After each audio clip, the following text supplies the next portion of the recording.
Фирмата Какадо од Штип, во чиј ресторан при пат на лифт загина 71 годишниот пензиониран кувар, а неговиот колега се здоби со тешки телесни повреди, ќе добие кривична пријава.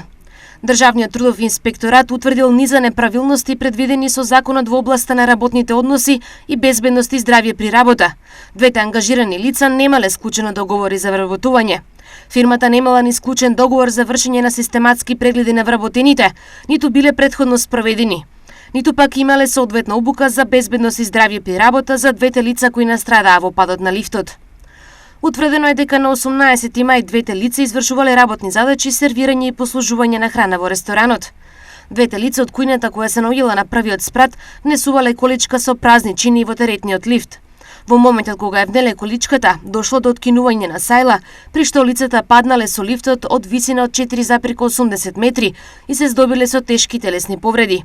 Повредените веднаш по укажаната медицинска помош биле транспортирани во Штипската клиничка болница, каде што подоцна 71 годишниот кувар во пензија им подлегнал на повредите. Другиот 52 годишен маж кој се здобил со скршеници на прашлените, деновиве е пуштен на домашно лекување.